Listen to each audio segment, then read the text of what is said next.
Welcome to the Numerology and the Astrology for June 12th, 2020. If you add all those numbers together, you get the number 13, and if you add the 1 in together, you get the number 4. So the number 4 is the number of neutral mind, which is a very high-level resonance game. It's very hard to stay neutral in these times that we're in right now, and yet that's the test, because the only way to test to see if you're truly neutral is to put you in moments of crisis and places of extreme. And over again, it is about learning to not let life throw you from one extreme end to the other extreme end. And it's very difficult to do. I fail all the time at it. But it's the goal that I have in my mind, is to somehow stay neutral in the midst of it all. So sometimes things have to go to an extreme to find a correct balance. This seems to be the position of the world at this time. While the pendulum has to swing from one extreme to the other in order to find that precious middle position, and I wish it were not so, that seems to be the order of the day. Do your best to keep conversations open, stay calm, allow others to express what they feel. Just know that you can be a trigger to someone's emotional outburst, but remember that what they feel is not necessarily about you, but really about their past, their wounding, and their unresolved issues. The astrology today.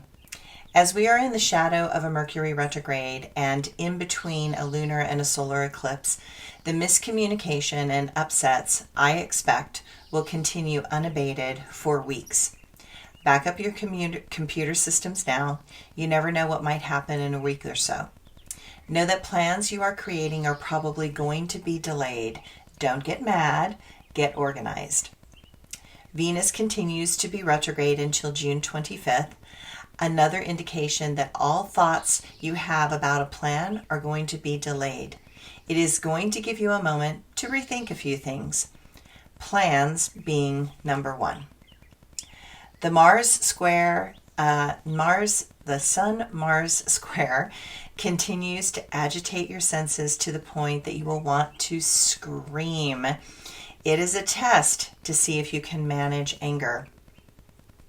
I have rules in dealing with my own anger. Number 1 rule, don't hurt yourself.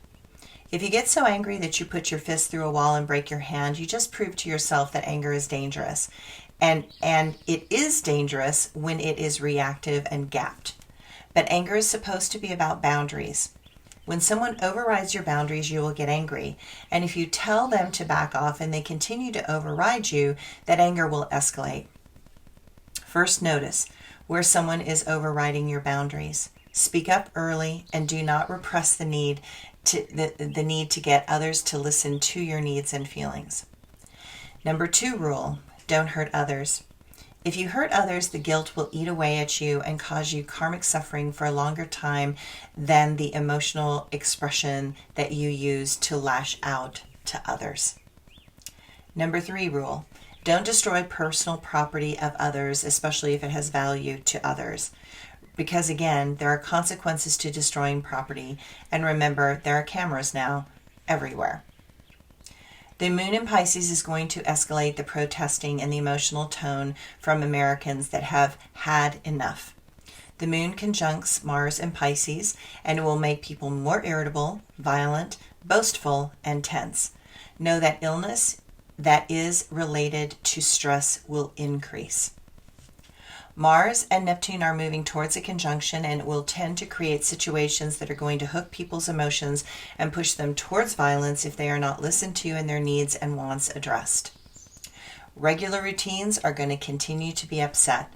Listen to your intuition and know that you have to get creative and feel into the flow happening rather than what your mind wants to address.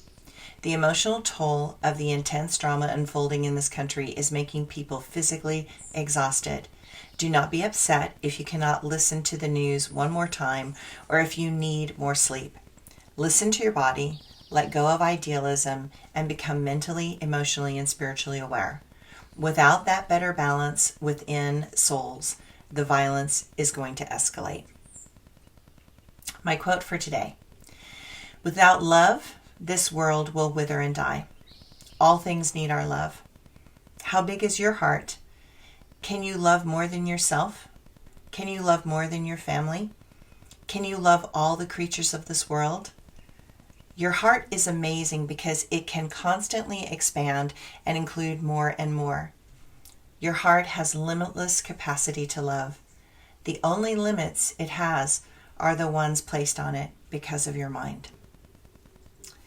Okay, and my blog for today. Dark matter gathers up energy, and as much energy as it can get. It is no different than when those ghost hunters get their batteries drained and then they too feel exhausted. What I know and can feel is that there is a massive force of dark energy that is attempting to manifest as much chaos and suffering as it can. There is a type of twisted glee that it carries that I can feel. This dark energy loves and thrives on the upset and suffering of mankind. Such an energy is an ancient thing, a thing of legends and endless stories and myths. It is something very old, and it arises at certain times in history to unleash a type of chaos that we have seen repeatedly over and over again. It is important to notice the subtlety of such an energy. The more awake you become, the more you notice the many energetic changes that this world is exhibiting right now. For anyone sensitive, it is extremely intense. What I know is that something very big is building up. There is only one option for such energy, and it is never good.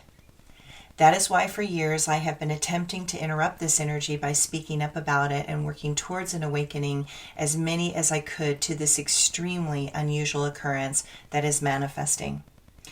But a few years ago I realized that what I was doing was not going to shift the trajectory of this moment historically, and that all of us were hurtling towards a crisis of massive proportions. And this energy was set and intent in its purpose. So I had to conclude that this energy was intended to do something of such a massive scale that this world would be forever changed.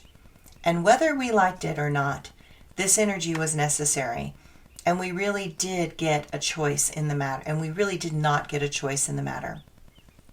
What we can do is be ready for this moment internally, physically, mentally, emotionally, and psychically. I hope that you are ready. I hope that you are awake. I hope that you can find a place of sanity to sit and weather this storm. I know that we are close. It is coming.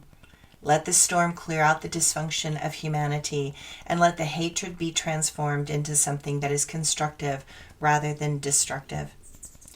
That is what is on the other side of the storm. And that I can also feel. And that realization gives me a great sense of peace and purpose. And I hope it does for you too. Thanks. Bye.